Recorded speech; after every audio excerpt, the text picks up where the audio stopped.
할렐루야. 또 이번 주에 이렇게 또 새벽 기도를 시작하게 해주신 우리 주님께 감사 찬송을 드립니다.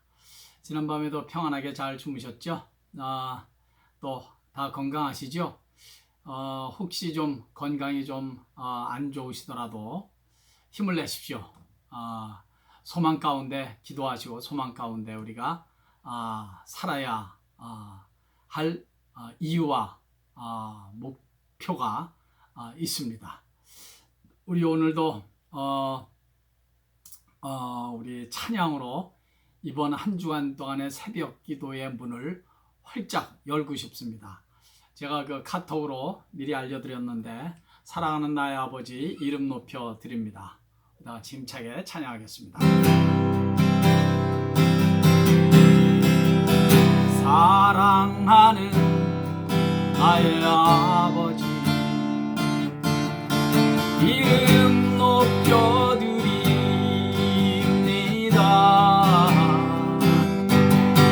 주의 나라 찬양 속에 임하시니 능력에 주께 찬송하네.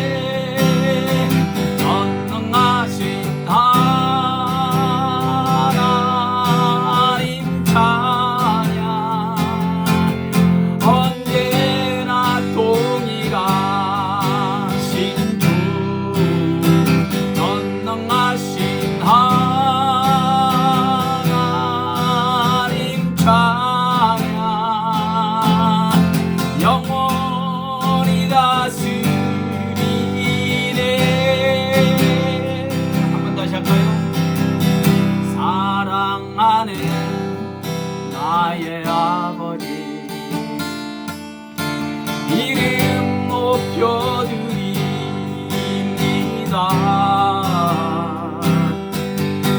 주의 나라 찬양 속에 임하시니 능력에 주께 찬송하네. 아멘. 전능하신 하나님 찬양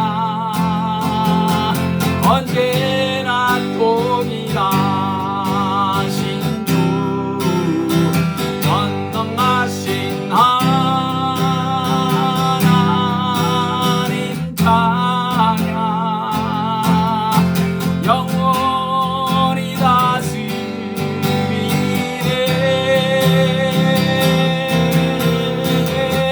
나 주의 이름 높이리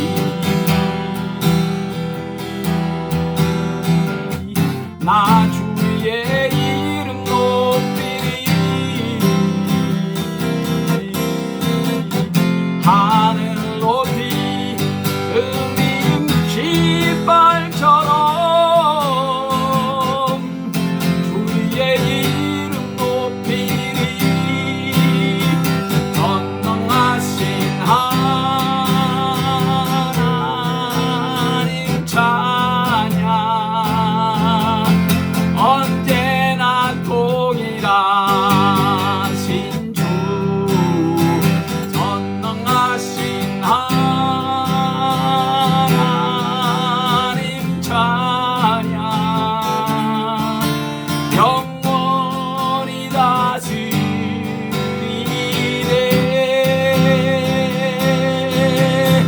영원히 다스리네.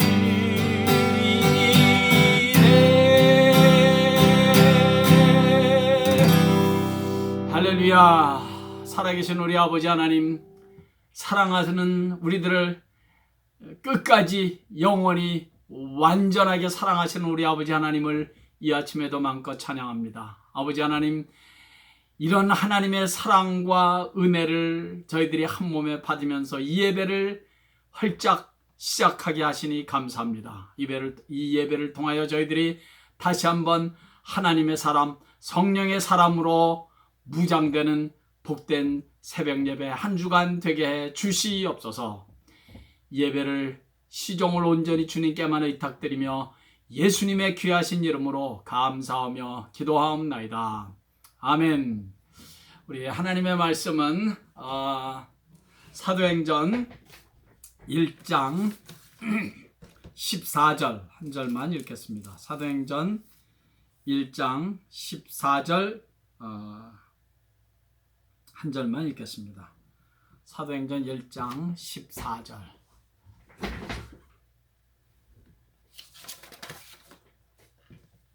사도행전 1장 14절 다 같이 시작. 여자들과 예수의 어머니 마리아와 예수의 아우들과 더불어 마음을 같이하여 오로지 기도에 힘쓰더라. 아멘. 아멘. 오늘은 사도들이 이제 예수님께서 약속하신 것, 그 성령을 기다리면서 이제 기도하기를 이제 시작한, 기도를 위해서 모이고 기도를 위해서 이렇게 한 마음이 된 것을 우리가 이제 알 수가 있는데, 그러면 사도들이 어떻게 기도했나, 사도들의 기도의 자세는 어땠나, 우리가 사도들을 본받는 것이 굉장히 중요하지 않습니까? 우리들의 신앙의 큰 선배고, 그리고 하나님께서 사도들을 통하여 우리에게 신앙의 많은 모델을 보여주셨으니까 우리는 그 사도들을 닮아가야 될 필요가 있습니다. 그래서 사도들이 어떻게 기도했는가, 그런 한 두 가지를 한번 생각해 보려고 합니다. 제일 첫 번째, 사도들은 한 장소에 모여서 기도했습니다. 한 곳에 모여서 기도했습니다. 지금 한 곳에 모여서 하나님의 약속을 이제 사도행전 2장에도 보면 저들이 이제 그 마가의 다락방에 모여서 이제 기도했듯이 이렇게 한 곳에 모여서 저들은 기도하기를 시작했습니다. 지금 모인 것도 마가의 다락방으로 보여집니다. 이제 2장으로 계속 이제 말씀이 이제 계속 흘러갑니다만은, 그렇게 한 곳에 모여서 저들은 기도했다 하는 것이 중요합니다.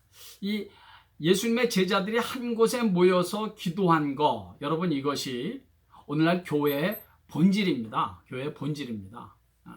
교회는 하나의 그 오르게니즘, 유기체입니다. 유기체란 어떻습니까? 우리 몸이 유기체 아닙니까? 그러니까 서로 붙어 있어야만 살 수 있는 존재. 이것이 이제 몸입니다. 몸. 유기체입니다. 오르게니즘. 그런데 이 성경은, 사도 바울은 우리 교회를 이렇게 몸에 비유해서 우리에게 아주 쉽게 자세히 설명해 주시지 않았습니까? 그러니까 우리 교회를 몸으로 비유하면서 우리는 몸에 비유된 지체, 몸에 붙어있는 지체로 이렇게 사도 바울이 비유를 한 것처럼, 우리는 서로 붙어 있어야 살 수 있는 존재, 그리고 신앙생활을 할 수 있고, 서로 붙어 있어야 하나님의 뜻을 이루어 나갈 수가 있는 그런 존재입니다. 그러니까 사도들에게서 우리가 배워야 될 가장 중요한 기도의 자세, 그것은 한 곳에 모여서 저들은 기도했다는 것입니다. 물론 혼자 기도하는 것도 물론 필요합니다. 홀로 기도하는 거. 그러나 교회 지체로서 함께 한 자리에 모여서 기도할 줄 아는 자가 혼자 기도하는 일도 성공할 수가 있습니다. 나는 뭐 교회 가면은 뭐 문제도 많고 말도 많고 그래서 나는 혼자 기도해. 나는 혼자 그냥 믿는 게 제일 좋아. 그렇게 말하는 분들의 그 심정을 저는 충분히 이해는 합니다. 그리고 오죽하면 그런 생각을 하게 됐을까? 교회도 물론 책임이 있습니다. 그럼에도 불구하고 우리는 교회를 중심으로, 이 처치 센터가 되어야 돼요. 교회를 중심으로 모여서 기도하는 법을 우리는 배워야 합니다. 하나님께서는 그 일을 통해서 축복하시기 때문입니다. 그럼에도 불구하고요, 우리의 연약함과 부족함 때문에 그렇게 모이는 것을 부정적으로 생각하는 사람들이 있는 것을 저는 충분히 이해하지만, 그럼에도 불구하고 우리는 함께 한 자리에 모여서 기도하기를 힘써야 합니다. 그래야 그 함께 있는 함께 기도하는 그 기도의 모임을 통해서 하나님의 크신 뜻이 일어나게 되는 것이고 우리는 하나님의 큰 일을 감당할 수가 있는 것입니다. 예수님께서 하신 말씀 기억하시죠? 예수님께서도 말씀하셨습니다. 마태복음 18장 19절 20절에서 두 사람이 땅에서 합심하여 무엇이든지 구하면 하늘에 계신 내 아버지께서 그들을 위하여 이루게 하시리라. 두세 사람이 내 이름으로 모인 곳에는 나도 그들 중에 있느니라. 왜 두세 사람 혹은 합심해서 같이 기도하면 왜 이렇게 말씀하셨을까요? 그것이 교회의 본질이기 때문에 그래요. 함께 모여서 기도하는 것을 우리 주님께서 원하시고 그것이 교회를 이루어서 교회를 통해서 하나님의 뜻과 하나님의 기대와 하나님의 복음이 예수의 복음이 전파되기 때문에 그렇습니다. 그래서 함께 이 예수님의 제자 가운데 도마 있잖아요. 도마의 문제가 뭐였죠? 도마는 함께 제자들이 모여있는 자리에 그날 도마는 빠져 있었습니다. 물론 나중에 우리 예수님께서 그 자리에 없었던 도마, 그래서 이제 부활하신 예수님을 믿지 못했던 도마, 너는 그날 그 자리에 없었으니까 넌 그냥 그걸로 끝내. 그렇게 안 하셨던 것은 얼마나 다양한 일이고 얼마나 큰 은혜인지 몰라요. 어떻든 간에 그날 도마가 예수님의 부활하신 모습을 보지 못해서 의심할 수 있었던 것은 함께 있어야 할 자리에 없어서 그런 거 아닙니까? 함께 모여야 할 자리에 같이 모여 있어야 돼요. 하나님께서 우리가 모이는 그 자리에 어떤 은혜를, 어떤 말씀을, 어떤 깨달음을, 그리고 어떤 사명으로 어떻게 우리를 각자 다르게 불러주실지, 어떤 은혜를 주실지, 어떤 축복을 주실지 우린 몰라요. 그러니까 우리 항상 모이는데 힘써야 돼요. 그러니까 우리가 지금은 참 안타까운 것은 함께 모일 수 없는 그런 상황에 있다는 것이 얼마나 참 안타깝고 좀 답답하기도 하지요. 그러나 우리가 이런 기간을 통해서 우리 하나님의 백성들끼리, 우리 주의 성도들끼리 한 자리에 모여서 기도하는 것이 참 그게 이렇게 좋은 것이고 우리에게 이렇게 필요한 것이었구나라는 사실, 그 중요성, 필요성을 우리가 절실하게 깨닫는 이런 기간이 된다면, 그래서 우리가 다시 함께 모여서 하나님께 예배드리고 기도할 수 있을 때 그 모임이 더욱더 우리에게 큰 축복이 되고 큰 은혜가 되고, 그런 자리가 됐을 때 하나님께서 더욱더 크게 은혜를, 축복을 부어주시지 않을까, 우리 그런 축복의 계기가 되는 요즘이 됐으면 참 좋겠습니다. 자, 두 번째, 사도들은 어떤 자세로 기도했죠? 한 마음으로 기도했습니다. 한 마음으로 기도했습니다. 한 장소에서 one place, 그리고 한 마음, one heart, 한 마음으로 기도했습니다. 그런데 이 한 마음으로 기도했다, 우리가 뭐 늘 많이 듣는 말이고 또 뭐 많이 하는 말이고 그렇습니다. 그런데 사실 한 마음으로 기도한다, 이것이 그렇게 쉬운 일은 아니에요. 왜냐하면 우리 다 100이면 100사람 다 다릅니다. 그렇지 않습니까? 성도 다르고 이름도 다르고 고향도 다르고 성격도 다르고 하다못해 좋아하는 음식도 다르고 너무 맨 다른 것 투성이죠. 자라온 환경도 다르고 다 교육 수준도 다르고 다 달라요. 이렇게 다른 하나서부터 10가지가 다 다른 사람들끼리 모여서 한 마음이 돼서 기도한다? 이거 그렇게 쉬운 일 절대로 아닙니다. 그래서 좀 이거 참 안타까운 일이지만 교회가 막 싸우고 깨지는 이유는 이게 서로 다르고, 이 서로 다른 것을 두고 서로 네가 틀렸다, 네가 잘못했다, 자꾸 이렇게 그 다른 것인데 말이죠. 그것을 이게 잘못으로 자꾸 이렇게 지적을 해버리니까, 몰고 가니까 이게 교회가 자꾸 이렇게 깨지고 문제가 많은 거 아닙니까? 근데 사실 우리 한 가지 잘 생각해 보면 하나서부터 10가지가 다 다른 사람들끼리 모인 곳이 교회이기 때문에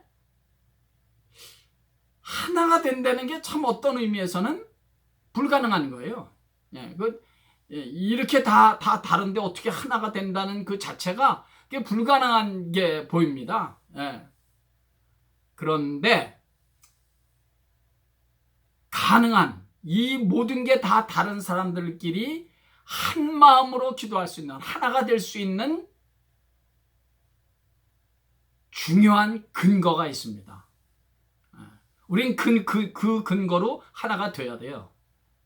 우린 첫째, 어떤 근거냐면 예수 그리스도로 우리는 하나가 될 수 있습니다.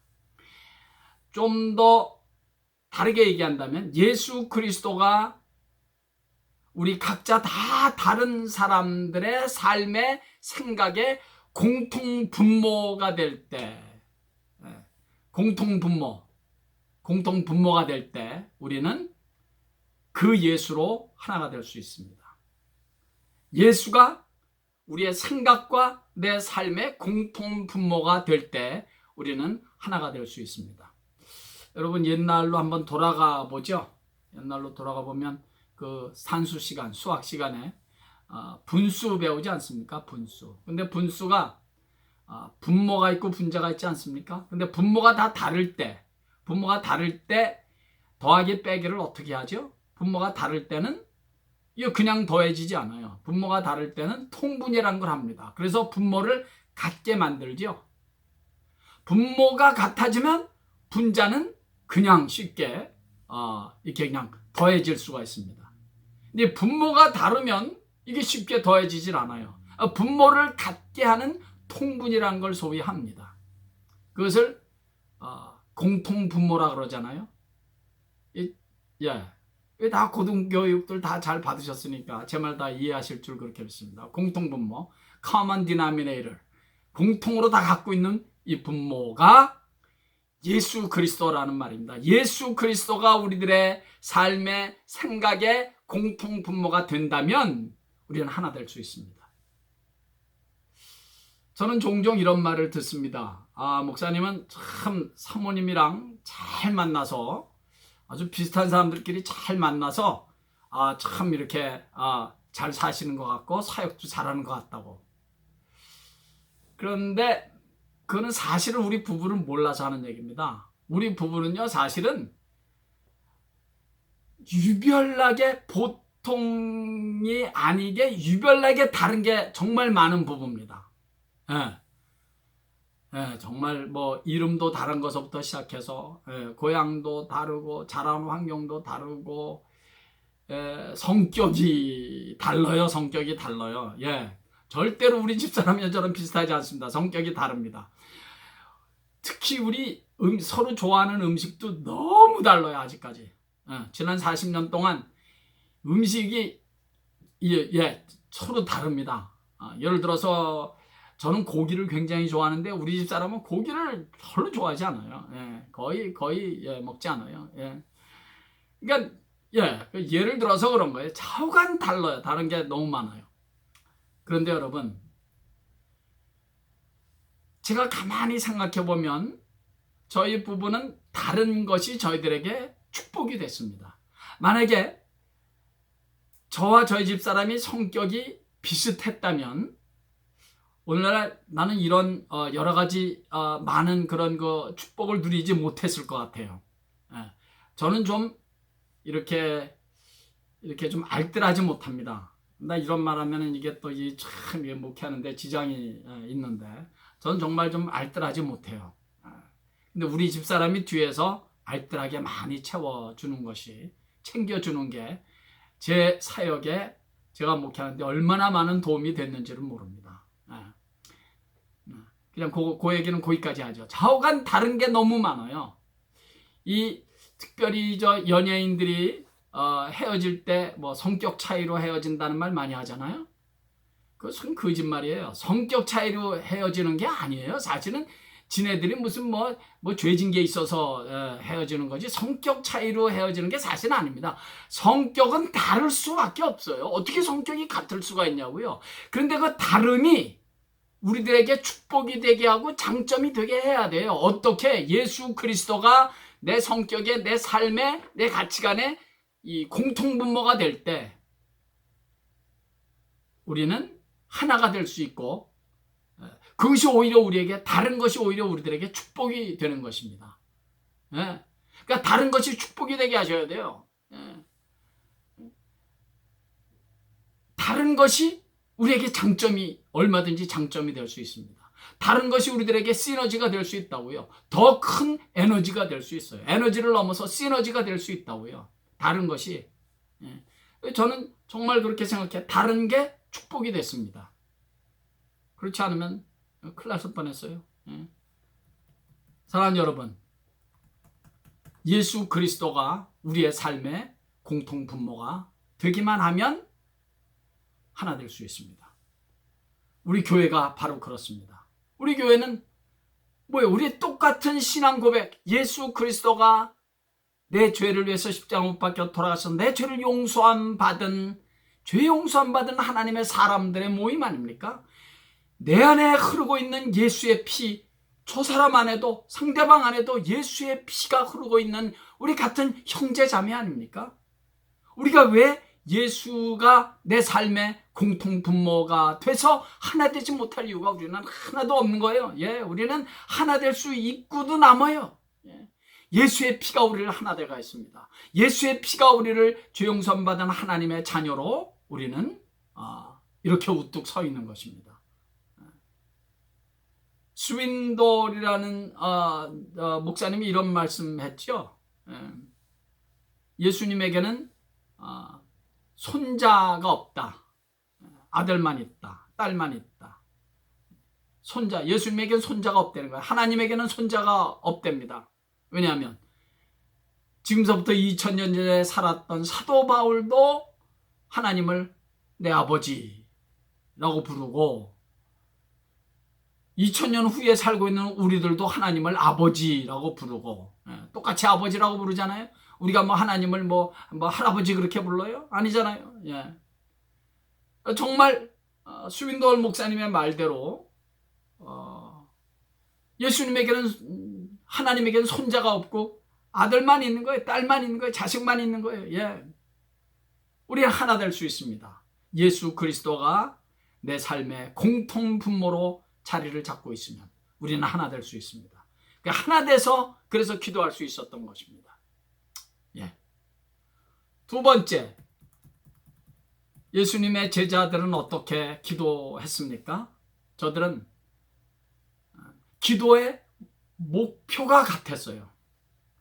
목표와 방향이 같았습니다. 기도의 방향이 같았고 기도의 목표가 같았습니다. 이게 참 중요하다고 생각해요.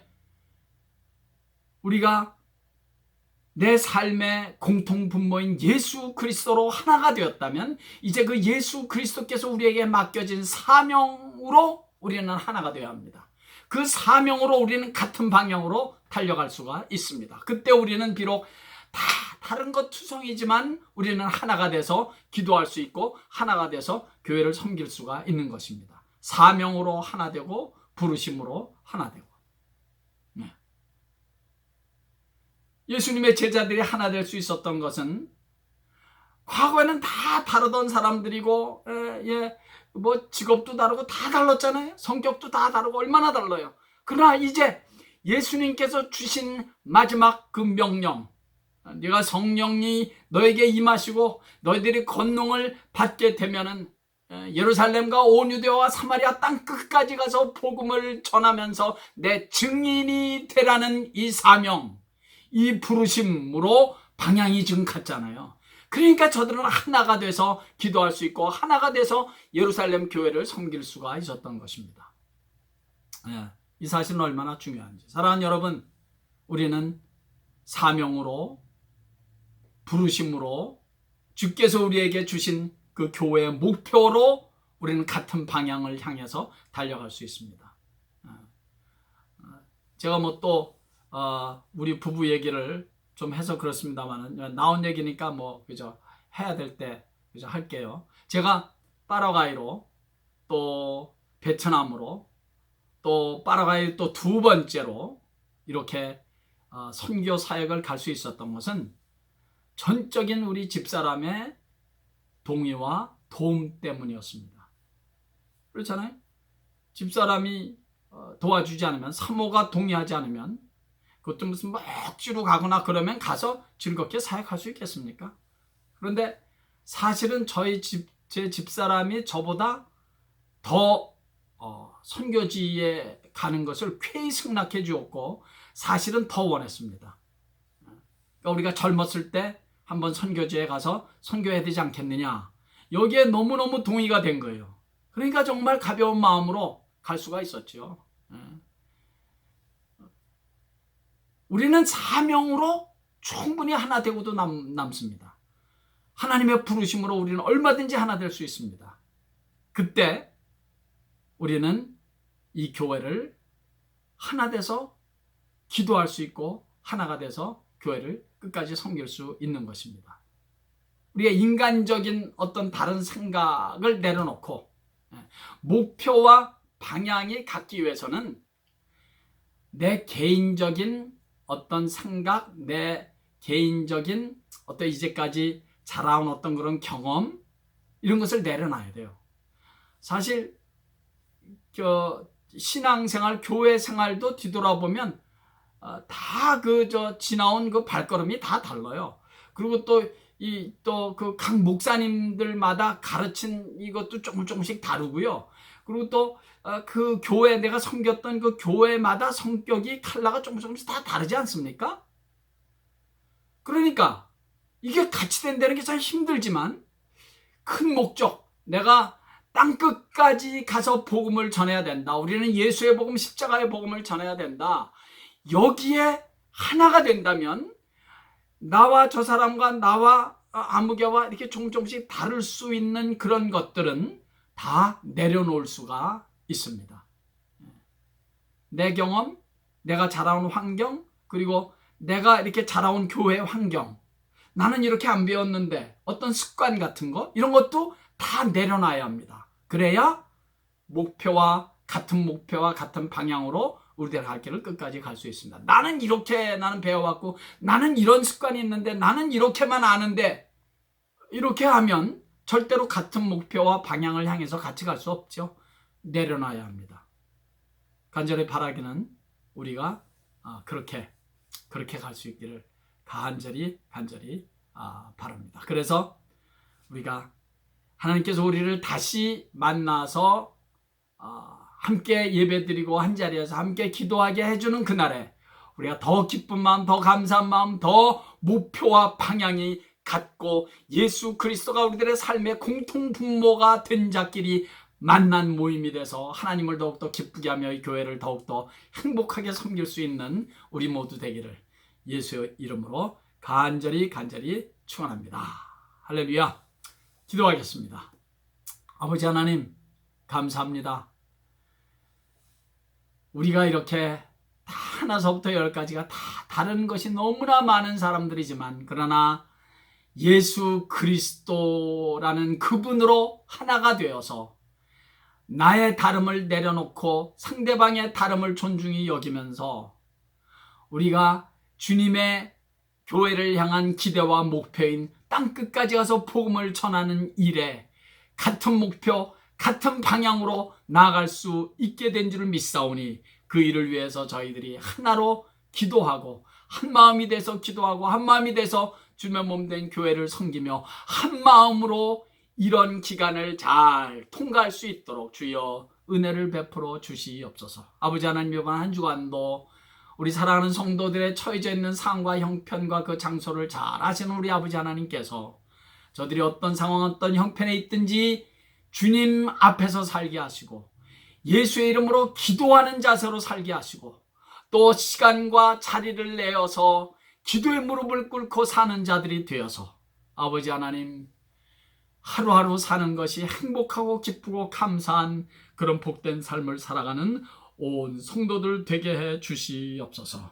아버지 하나님, 그래서 우리들이 이렇게 이제 하나님께서 우리들을 다시 만나게 해서 함께 예배하며 함께 기도하는 그런 날을 우리가 맞이했을 때, 우리 아버지 하나님께서 다시 그 복된 날을 허락해 주실 때 우리들이 더욱더 큰 믿음, 더욱더 성숙한 믿음, 더욱더 성숙한 하나님의 사람으로 하나가 되어 만나서 주님께 영광을 돌리며 주님의 몸된 교회를 섬길 수 있는 우리 모두 되게 주시옵소서. 예수님의 귀하신 이름으로 축복하고 기도하옵나이다. 아멘. 할렐루야. 예배를 마치겠습니다. 이번 한 주간도 좀 교제도 좀 많이 하시면서 전화로 행복하고 축복된 풍성한 좋은 한 주간 보내시기를 간절히 부탁드리겠습니다. 또 내일 새벽에 만나 뵙겠습니다.